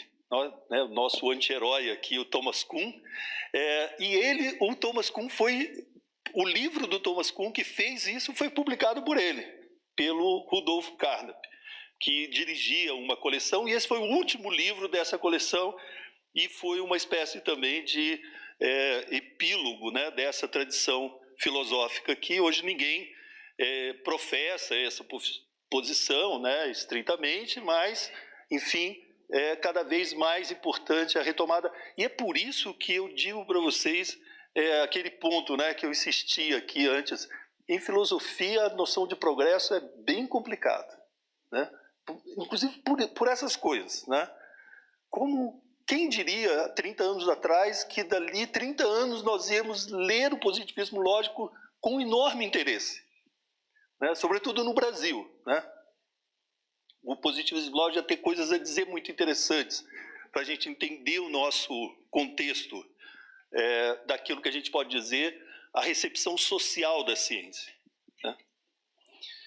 Bom, então esse é o tema da aula que vem, eu nem vou me deter muito aqui. Logo em seguida nós vamos falar com o meu colega aqui, grande amigo, Marcos Rodrigues, esse senhor que está aqui, um gaúcho, gremista. Eu não virei de azul e preto quando ele estiver aqui. Eu vou vir com a camisa vermelha, né, fazer questão de vir de colorado. Ele é um dos estudiosos brasileiros da obra de Karl Popper, não é o tema de pesquisa atual dele, mas ele fez um mestrado muito bacana sobre o trabalho do Karl Popper, e ele, então, convidamos ele para vir falar sobre esse autor, no dia 27/3. Eu já falei bastante do Popper, não vou me delongar. Esse, então, é o Thomas Kuhn, né, que eu, então, volto a falar com vocês. É a minha terceira e última participação no curso. Eu vou me ocupar, então, dessa aula aqui, para praticamente, então, dar encerramento a essa, né, ainda tem mais 2 autores, né, dentro dessa tradição da discussão sobre a racionalidade da ciência, sobre o progresso da ciência. Esse é um autor best-seller também, né? Os livros do Feyerabend estão todos publicados em português, recomendo todos, são muito interessantes. Era um sujeito muito curioso, porque ele combinava um estilo de escrever que não parecia filosofia, embora ele tivesse uma formação muito assim, muito consistente na filosofia, mas ele tinha muito interesse em falar com um grande público, então os livros dele são muito bacanas, muito interessantes de ler, sugiro que vocês conheçam. Nós vamos trazer uma professora que é uma especialista, essa sim, especialista nesse assunto, a professora Alina, que certamente é hoje a maior autoridade brasileira na obra do Paul Feyerabend. Ele escreveu uma biografia autobiografia, cujo título assim, já mostra o espírito, né, dessa pessoa. Era um bom cozinheiro, ele era paraplégico e era cozinheiro. Então, assim, vocês imaginam como que esse homem se virava, né? Como que ele tinha uma agilidade, uma vitalidade fantástica. E a biografia dele chama Killing the Time, matando o tempo, né? Como um cara que produziu o que ele produziu poderia viver matando o tempo, né? Não era isso, né? Esse é um autor também muito famoso, né? Vai ser a aula que o Roney e o Cifuentes vão se ocupar, né? Gaston Bachelard é o autor da tradição separada daquela tradição anterior, né, que a gente viu, que são os filósofos de língua inglesa. O Bachelard é uma espécie assim de, não sei se depois eles vão confirmar isso, mas fico com essa dívida depois para justificar durante a exposição deles. É uma espécie de estrela solitária francesa, né? No final da segunda metade do século XX, né? A França teve grandes contribuições na filosofia da ciência na primeira metade do século XX, né? Poincaré, Duhem, uma série, Leroy, uma série de filósofos muito importantes até a virada da metade do século, e da metade do século para frente, pouquíssimos filósofos entraram na discussão, né, da filosofia da ciência. O Duhem é uma exceção, né, foi resgatado depois, mas ele também, na sua época, era alguém que não conseguiu estabelecer um grupo de, digamos, uma comunidade de debate em torno das suas ideias, né? Isso pouco aconteceu na França. Então, o Bachelard, que foi muito bem recebido em outros ambientes fora da filosofia da ciência, embora tenha escrito mais sobre a ciência, ele era um professor de química da escola secundária suíça, né? Se não me engano, francesa? Na França, tá. Ele, então, tem uma obra muito relevante, e espero, então, que Roney e Cifuentes possam mostrar isso aí para vocês. Bom,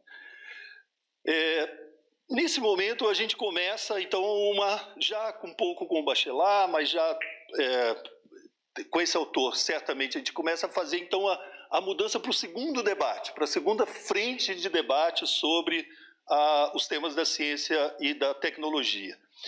Nós vamos convidar o professor Mauro Condé, o tradutor do livro do Fleck, do Brasil, né? Vocês vejam que o Fleck é um autor ainda lá da primeira metade do século XX, mas cuja a repercussão da obra dele é tardia, no final do século XX, a partir do trabalho do Thomas Kuhn, que a obra dele começou a ser lida, porque aconteceu uma coisa curiosa com o Fleck.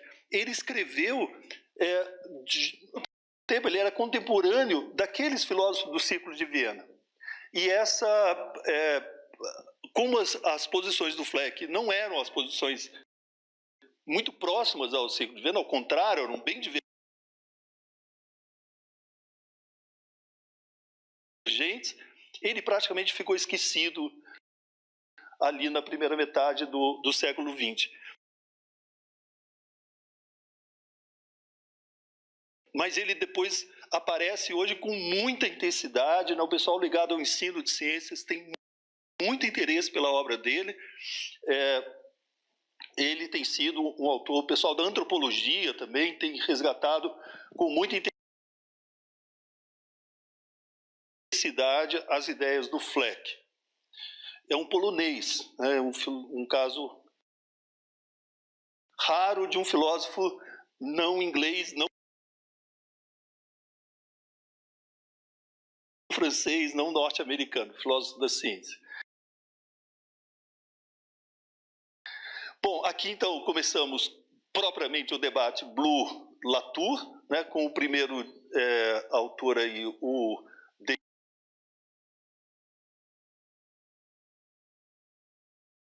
para a discussão do Latour, nós convidamos o professor Dimas Floriani, que é um professor aposentado do Departamento de Sociologia, e que tem um trabalho muito interessante sobre epistemologia das ciências humanas. Ele vai fazer um trabalho meio próprio.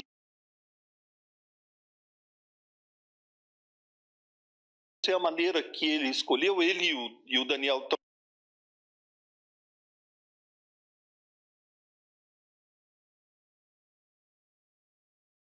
organizando esse conjunto aqui dessas duas aulas. Ele talvez trate também sobre uma perspectiva que está associada a esses dois autores aqui, que é uma perspectiva chamada Epistemologias do Sul, do Boaventura Santos, né, um sociólogo português. Bom, e aqui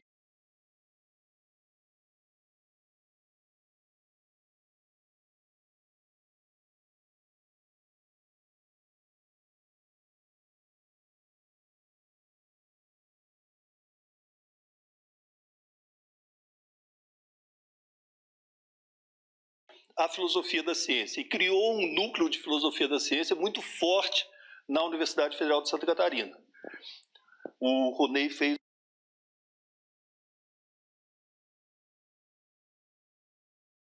o mestrado lá com esse grupo, né, iniciado pelo professor Alberto Cupani. Então ele começa com o Mário Bung, né, que talvez seja o nosso único representante latino-americano aqui, embora tenha feito toda a formação na Alemanha, é um filósofo argentino, vivo ainda, né? Já com 100 anos, né? Completando 100 anos esse ano. Oi? Publicando, né? Pois é. O Popper, vocês notaram também, né? Que viveu 92 anos, né? Não, os outros não são. O Kuhn morreu muito jovem, né? 64 anos. É isso? Não, 74. Certo? Tá, 74. Uma redescoberta, um autor, vocês vejam que ele escreveu, né, morreu no final do século XX, ainda com a sua obra pouco discutida pelos filósofos da ciência, né? Era um autor que tinha uma certa presença nos estudos Foucaultianos, né, deleuzianos, mas não tinha ainda feito essa absorção, não tinha sido absorvido pelos estudos da epistemologia ligados à filosofia da tecnologia, né? Isso, então, acontece então a partir do final agora nas primeiras décadas do século XX. Eu, aliás, falei que ia passar a palavra para vocês nesse momento, né? Eu acho que eu devia fazer, porque eu estou precisando de parar um pouco também, falando muito aqui. Não, mas venham, falem um pouco sobre a filosofia da tecnologia. Eu acho que é bom também para vocês já conhecerem Verônica, o Alex. Eu acho que seria bom, vocês aí terminam, né? A gente já está aqui na 12ª aula. Vamos voltar um pouco, né, para a gente poder deixar essa etapa toda com vocês. Para algum comentário adicional. Você quer? Bom dia a todos e a todas. Então, a filosofia da tecnologia entra nesse curso de uma maneira bastante interessante, porque a entrada da filosofia da tecnologia num curso de filosofia da ciência, né, para juntar a filosofia da ciência e da tecnologia, acompanha um movimento que vem acontecendo de associar esses dois estudos, porque a filosofia da tecnologia tem uma outra origem, uma outra linha também, que é a linha da filosofia da técnica, que essa sim é antiga, tão antiga quanto a própria filosofia, né? Aristóteles já falava da técnica e etc. Mas aqui a discussão da filosofia da tecnologia, como o Eduardo já falou no começo, ela estará bastante relacionada, selecionados, e esse tipo de estudo, o estudo da filosofia da tecnologia nessa abordagem é relativamente recente, considerando a história da filosofia.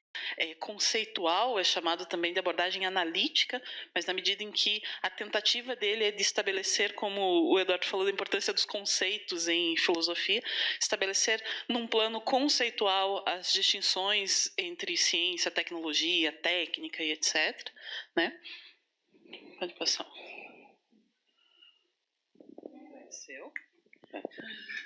Bom dia. Antes de falar do Eladio e do Heidegger, eu quero ainda continuar justificando a presença da filosofia da tecnologia nesse curso. Eu me lembro quando nós recebemos o convite para participar dessa disciplina, eu tive uma grande empolgação, antes de mais nada, assim, porque como sendo filho, de certa forma, dessa universidade, apesar que hoje a minha carreira profissional ela está ligada ao TFPR, e não tem, claro, com certeza, de perder os laços com a UFPR. Então, como filho da Universidade Federal do Paraná, eu fiquei muito feliz em saber que haveria uma disciplina, de certa forma, transversal, no sentido de falar com alunos de diversas áreas, né? A filosofia da ciência é raro, assim, na filosofia da ciência, você falar só com filósofos. Então, às vezes, eu, enquanto aluno de graduação, a Verônica também tem essa sensação, nós nos sentimos desconfortáveis quando nós tínhamos que participar em grupos de estudo e nós, quando propunhamos conjugação de verbo, a temas da nossa área, o desconforto de alunos clássicos que tratavam temas clássicos da filosofia, né? Porque eles consideravam nós como cientistas e não como filósofos, né? Então, e quando nós precisávamos também ter uma interlocução sobre ciência, nós procurávamos ou professores, alunos de outras áreas. Então, por exemplo, na minha graduação, eu fiz disciplinas no curso de Física, e que no curso de Física lá, eu me lembro do falecido professor Odo, né?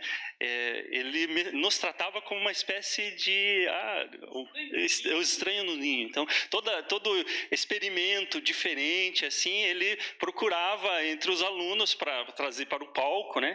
Ele procurava entre os alunos, os dois alunos de filosofia que estavam lá perdidos, porque causava um certo estranhamento. Então, isso revela, mesmo sendo uma experiência pessoal, revela que a discussão de filosofia da ciência ela é interdisciplinar, de certa forma. Posso usar esse termo ainda no sentido mais vago, no sentido de que tem que ter uma relação entre várias especialidades, vários assuntos. E daí, quando o professor nos convidou, ele convidou para fazer um curso o professor Eduardo Barra, para fazer um curso de filosofia da ciência. E eu me lembro, na reunião, que nós propusemos, né, a ideia de reforçar a ideia da presença da filosofia da tecnologia. Por quê? Porque a filosofia da tecnologia, como a Verônica já disse, é uma área recente, apesar de que a questão sobre a técnica, as discussões sobre técnica, elas são milenares. Então, Aristóteles já fazia uma discussão sobre a técnica, o conceito de técnica.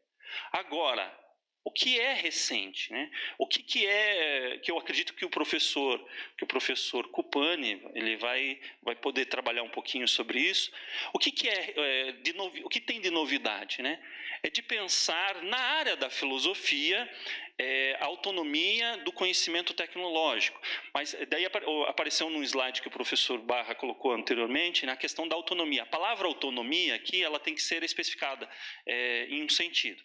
É especificada não só nessa relação assim, se a tecnologia ela tem autonomia em relação à sociedade, à ciência, mas ela tem uma autonomia epistêmica. O que significa isso, né? É uma discussão que que está forte, por exemplo, no trabalho do Mário Bung. Por isso que foi escolhido esse autor como uma espécie de autor que inaugura a reflexão sobre a filosofia da tecnologia.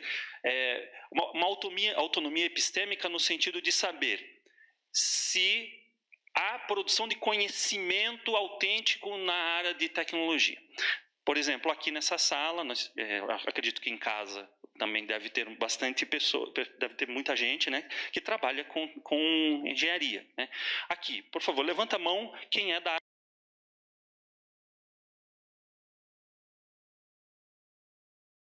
das engenharias, por favor. Tem uma pessoa,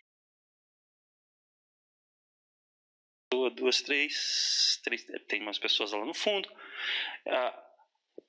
Se eu falar a seguinte afirmação: só há tecnologia na medida em que há descoberta científica. Vocês concordam que o engenheiro é uma espécie de subalterno da ciência? Vocês se veem como seres subalternos dos cientistas, das ciências básicas, né? Ou uma definição clássica que está presente, inclusive, em livros de introdução à engenharia, de que a engenharia é a aplicação da ciência. Ponto. Né? Então, eu tenho um conhecimento e a aplicação desse conhecimento, ela se constitui na engenharia. Ou seja, não há, nessa definição, uma autonomia epistêmica. Né? A engenharia, então, estaria sempre vinculada e dependendo do conhecimento científico. Então, se eu entender, como a professora Vanca falou, que engenharia é ciência aplicada, então a dependência do conhecimento é uma dependência epistemológica das ciências básicas. Então, não há conhecimento tecnológico próprio da tecnologia.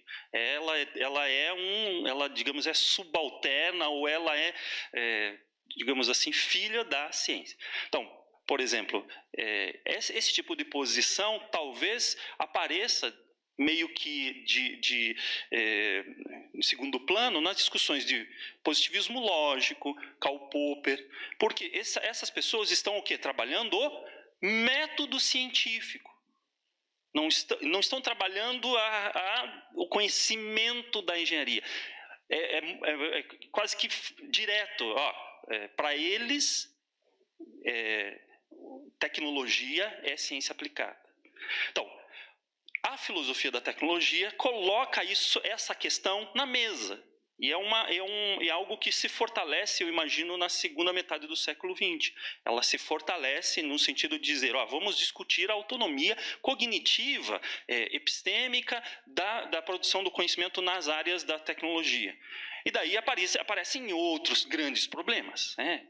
Primeiro, então, se há produção de conhecimento autêntico na área da tecnologia, qual a diferença entre técnica, objeto técnico e objeto tecnológico?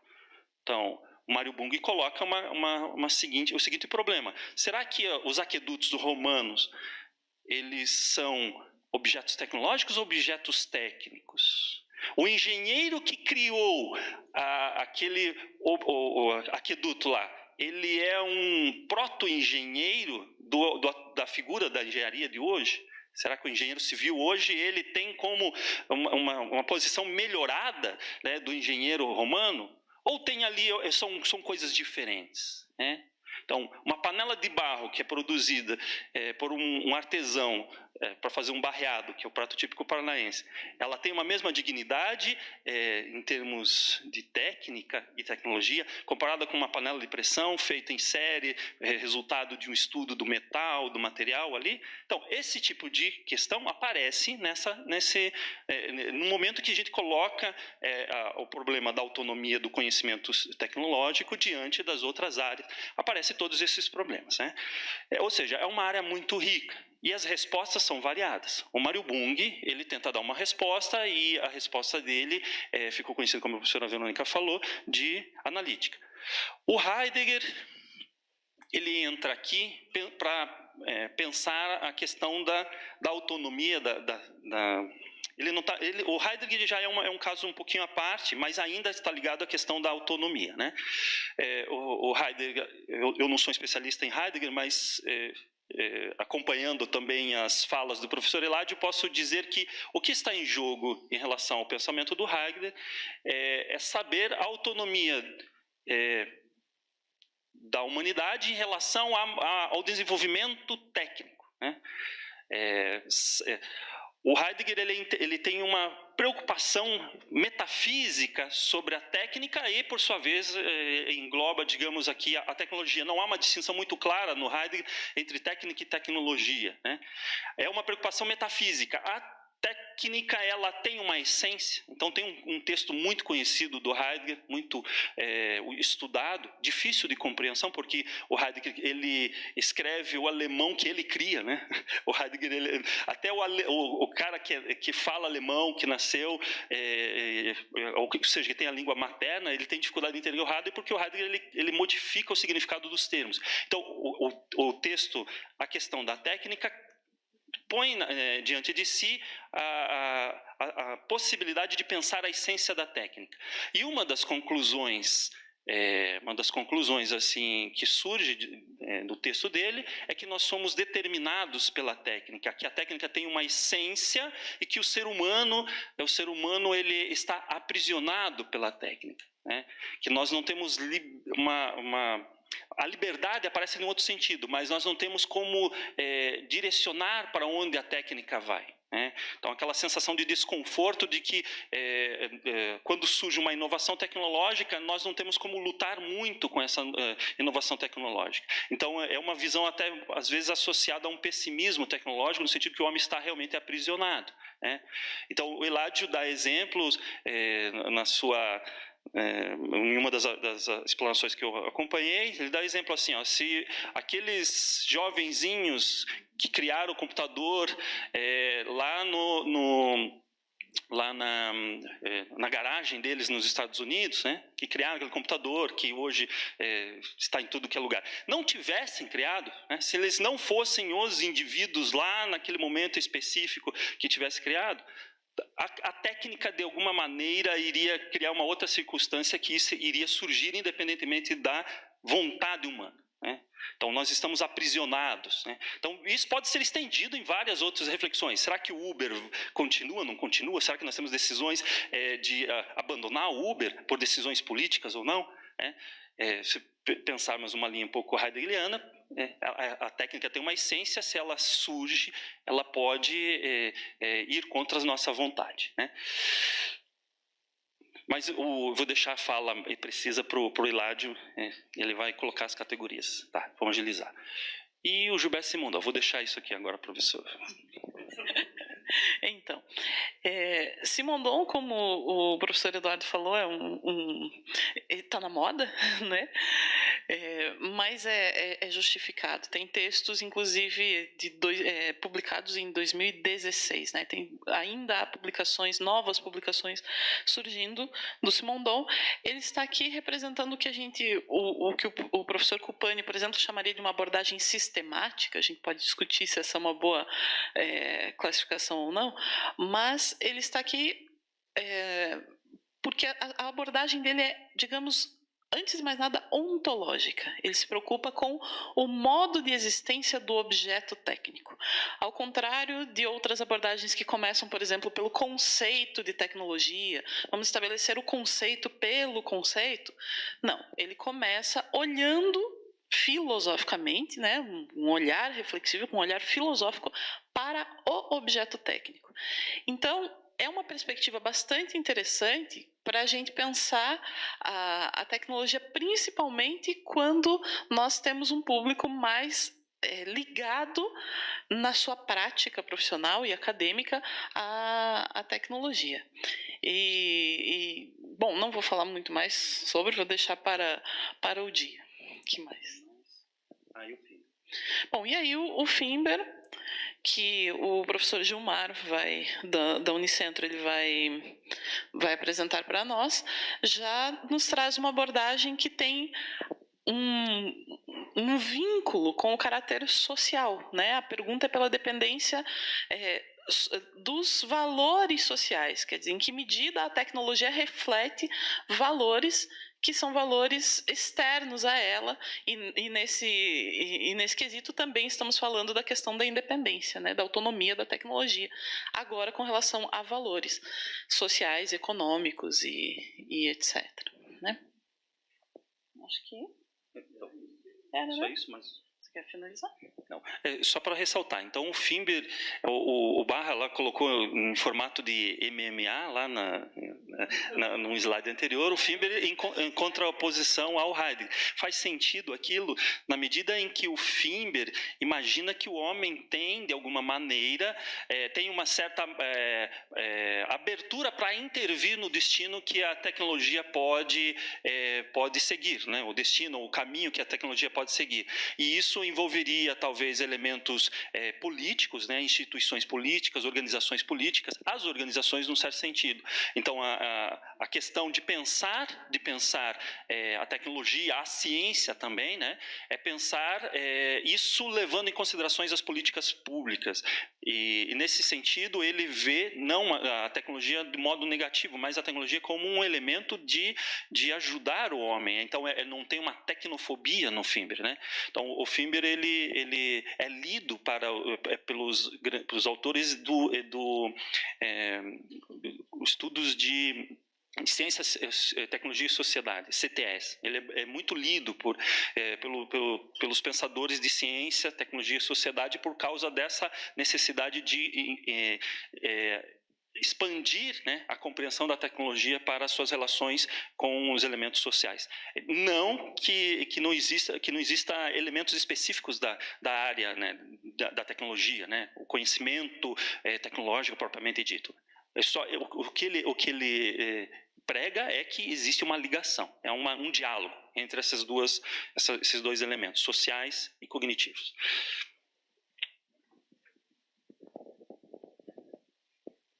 Falou quem entende, né? Eu estava falando muita bobagem. Ainda bem que eles corrigiram tudo. Então, podemos agora, então, vamos terminar, né? Essas são, então, as duas nossas últimas aulas, né? Aqui, aproveitando a efeméride do mês de março, né? Do recente 8 de março, né? Para dizer que a Escola de História e Filosofia da Ciência e da Tecnologia, a partir desse ano incorporado aqui a tecnologia, fará a sua 5ª edição acoplado a esse curso, né, com uma sequência desse curso, fazendo, né, abrindo um espaço para que a gente dê um destaque à presença das mulheres nesse campo de estudo, né? A gente já teve ali, tem a professora Verônica, que está aqui na equipe, tem a professora Alina, que vai ser convidada, é nossa convidada, e nós ainda convidamos outras 4 jovens pesquisadoras, todas são muito jovens, né? Tanto as anteriores também, o que é algo assim que mostra uma grande sorte, né, para essa área, que a gente começa a fazer uma distribuição mais equitativa, né, dos gêneros dentro dessa área de estudos, que tradicionalmente é uma área muito masculina. Vocês viram que nós só falamos de homens aqui, né? Os filósofos são todos homens, não havia nenhuma mulher ali entre as filósofas da ciência, embora haja, mas pelos critérios que nós escolhemos, a gente acabou fazendo uma escolha muito masculina, né? Mas agora é a hora de compensar isso, chamando pesquisadoras desse campo para fazerem essas aulas finais, né? Serão 4 aulas, na verdade, cada uma delas fará uma aula dentro da programação da escola, e aí eu peço que vocês acompanhem pelo menos 2 dessas aulas nesse período. É o período fora do período letivo, né? E aqueles, então, que não puderem acompanhar presencialmente, fariam o acompanhamento à distância, tá? Marcando, usando lá o instrumento de registro da frequência, que depois nós vamos determinar, a gente ainda não tem isso definido. Aliás, para hoje, né, todos estão isentos de qualquer registro nesse sentido, tá? Esse evento provavelmente não vai ser aqui, porque ele é feito para um público mais amplo, em princípio no Teatro da Reitoria, tá? Esse é onde a gente fez a reserva e está programando para lá. Nos anos anteriores, a gente tem tido uma frequência de 200 a 300 pessoas. Então, contando que o público aqui agora aumenta um pouco, a gente pode pensar num espaço maior e mais confortável.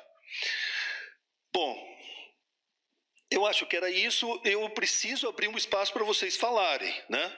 Mas eu não sei se isso vai ser muito prático, a gente fazer esse diálogo aqui. Se vocês preferem que a gente possa, hoje, né, deixando para as próximas, eu vou até providenciar para as próximas vezes, viu, Zé? A gente trazer microfone sem fio para ficar mais fácil a participação, eu posso providenciar, tem aí, né?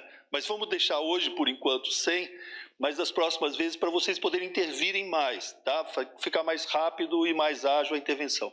Pois não? Tá. Ah, entendi. Para achar a pessoa lá na plateia. Entendi. Tá. Aham.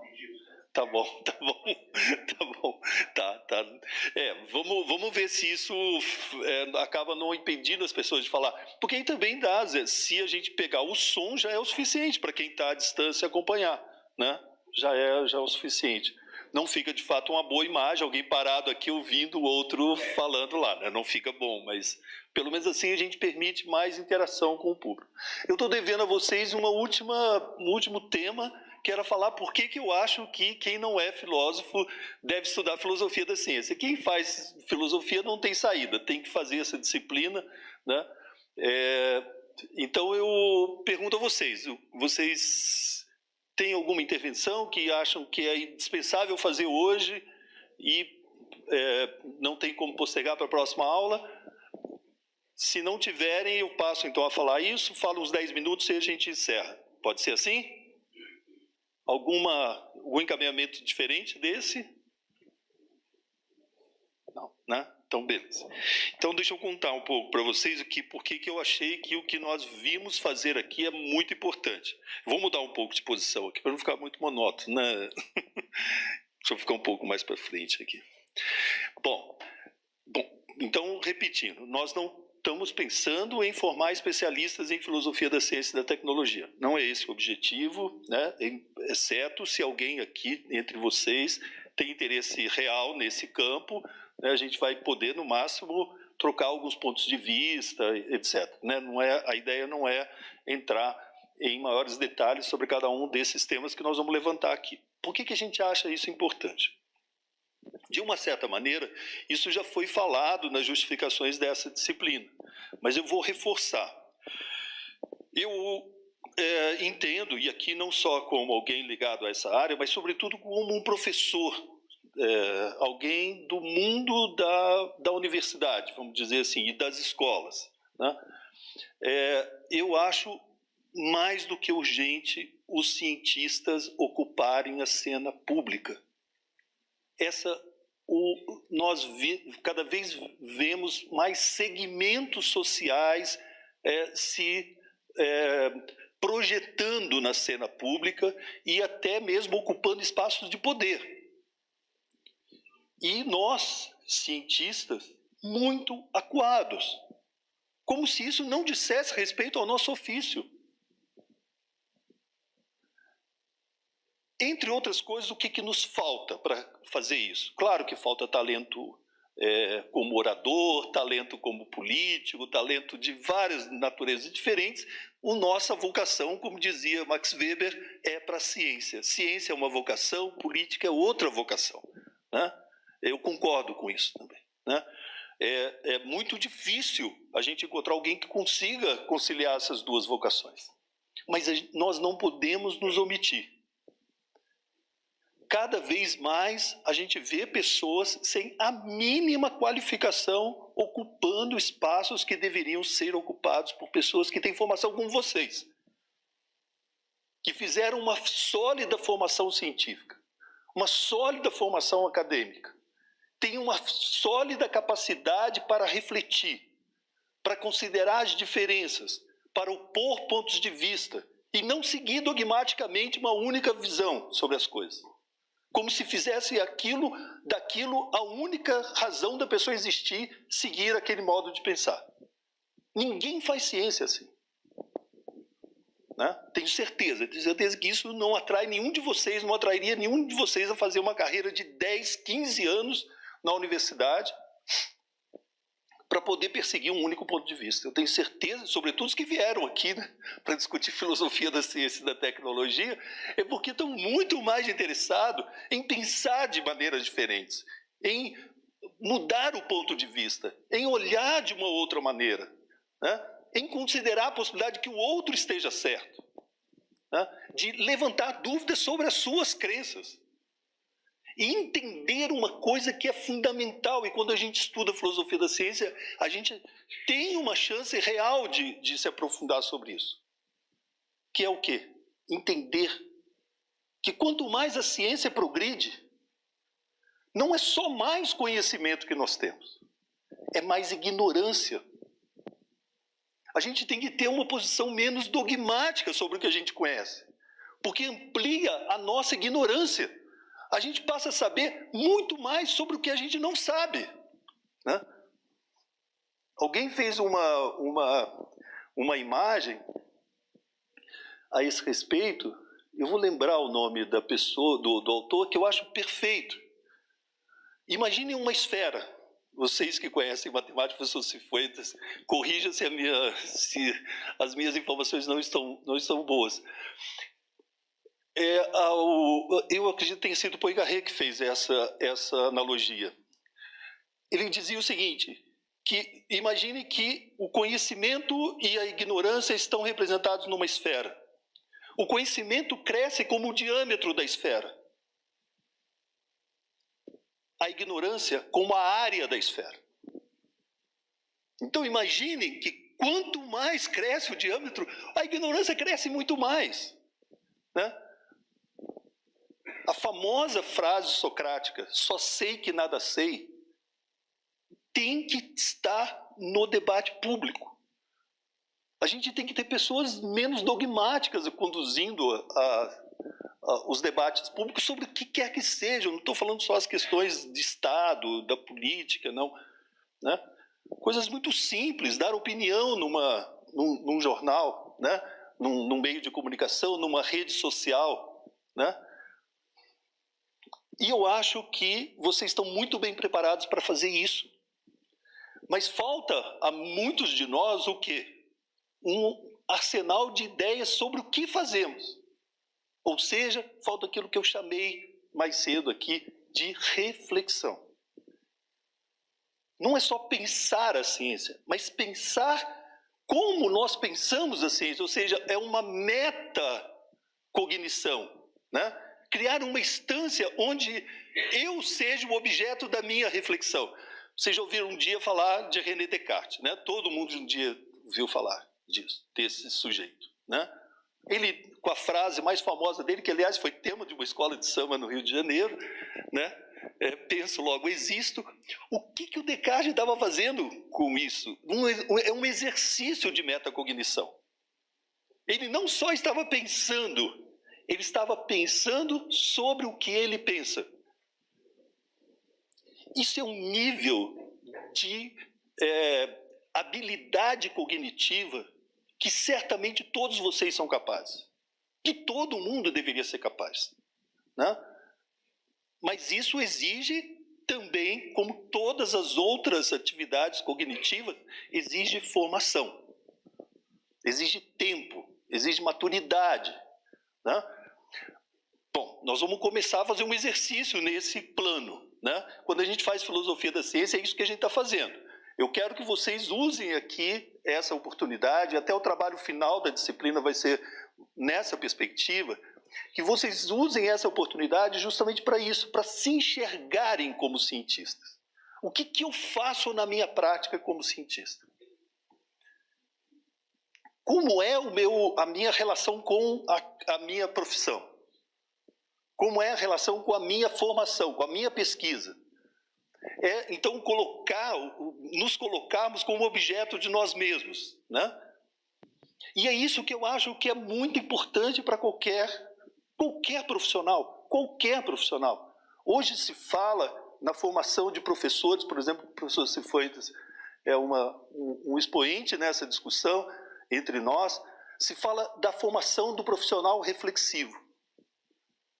Então não é só o professor que dá aula bem, isso é ótimo, é fantástico, isso é importantíssimo, temos que ter ótimos professores, mas que seja um professor que saiba pensar sobre o que ele está fazendo, porque em algum momento ele vai errar, e ele erra, quando ele não é dogmático, ele erra muito, quer dizer, ele sabe que ele erra muito, né? E é importante que ele saiba isso, porque isso é formativo, nós não aprendemos só com os nossos acertos, aprendemos muito mais com os nossos erros, né? Então, essa é a ideia, né, desse curso para cientistas, né? Não é, e para tecnólogos também, né, para engenheiros.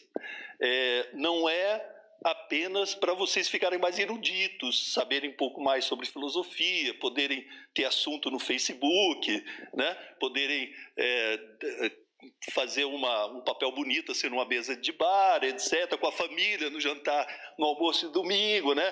Mostrarem um pouco mais de refinamento intelectual. Tudo isso podem aproveitar, né? Se tiver chance aqui, talvez seja uma boa ideia. Mas é muito mais que isso, né? Vocês sabem, sei que vocês têm um tempo muito curto, tem muitas tarefas urgentes para fazer, né, na formação de vocês, e o que a gente quer proporcionar aqui para vocês é justamente essa oportunidade de vocês pensarem sobre o que estão fazendo. Se o que nós estivermos falando aqui só está acrescentando, digamos, mais informações sobre o que vocês já têm sobre a filosofia da ciência, bom, ótimo, mas não é isso que a gente quer, tá? A gente quer que isso seja, de alguma maneira, mobilizador da formação de vocês, e seja incluído na formação de vocês desta forma. Aprende-se mais ciência fazendo filosofia da ciência? Eu vou dizer para vocês, não. Tá? Embora eu tenha colegas que pensem diferente. Tá? Tem muitos colegas que pensam que a filosofia da ciência é uma tarefa acessória à tarefa científica. É uma parte que lida com os fundamentos da ciência. Há filósofos da ciência com essa perspectiva. Não vai ser a nossa. Eu sei que dos nós 4, pelo menos, que estamos aqui, não pensamos a filosofia da ciência nessa perspectiva. Pensamos a filosofia da ciência como uma tarefa filosófica reflexiva, né? E é isso que a gente quer proporcionar a vocês aqui num primeiro momento. As outras perspectivas também são muito bacanas. Eu vou propor a vocês um texto a esse respeito de alguém que eu tenho grande admiração, conheci através do Cifuentes, professor Adonai Santana, aqui do nosso departamento de matemática. Quero mostrar a vocês uma outra maneira de olhar a filosofia da ciência, nessa perspectiva. Mas não será a nossa. Eu vou colocar lá o texto do Adonai e vou colocar um outro texto que eu acho que é exatamente nessa direção que eu falei para vocês. É uma conferência da Unesco que ocorreu em 2009 sobre a ciência. A Unesco reuniu pensadores, cientistas, filósofos do mundo inteiro e fez um documento sobre o lugar da ciência no mundo contemporâneo. É um documento muito bacana e é o tipo da coisa que eu queria que vocês pensassem o resultado desse curso como a possibilidade de vocês terem um arsenal de ideias como aqueles já estão meio velhos, já são de 10 anos atrás, né, para que vocês pudessem ser bons defensores daquilo que nós hoje precisamos defender, que é a universidade, os nossos núcleos de pesquisa, a nossa possibilidade de usar essa nossa ciência, essa nossa tecnologia para aquilo que é essencial num país como o nosso, um país dividido, um país excludente, um país que tem diferenças absurdas, né? Assim, inimagináveis no século XXI, de condições de vida, né? De igualdade social. Nós estamos numa situação, precisamos rever isso como tarefa prioritária do nosso país. E a ciência e a tecnologia têm um lugar importante nisso, mas nós não podemos nos omitir mais na cena pública, e eu queria que vocês usassem desse curso aqui para ser um espaço para essa preparação de vocês para serem mais relevantes também nesse campo. Essa é a minha visão, né? Estou à disposição para contrapor a outras que vocês queiram ter a esse respeito, mas assim pelo menos vocês ficam conhecendo o que a gente, assim, não sei se sou porta-voz exato das posições dos meus colegas aqui, mas é o que a gente, então, espera desse curso, tá certo? Na semana que vem, eu falo um pouco mais, vou trocar algumas ideias também com eles a respeito do trabalho final da disciplina, tá? Mas não se preocupem com isso, nós não estamos aqui para isso, tá? Com esse tipo de preocupação, a preocupação é fazer com que vocês tenham aqui uma oportunidade para realizar essa reflexão que, como eu disse, eu acho urgentíssima. Tá certo? Muito obrigado pela paciência de vocês e nos vemos então na semana que vem, tá? 9 horas, né? É o nosso horário oficial, tá bom? Muito obrigado, obrigado ao Zé, obrigado ao meu colega. Obrigado.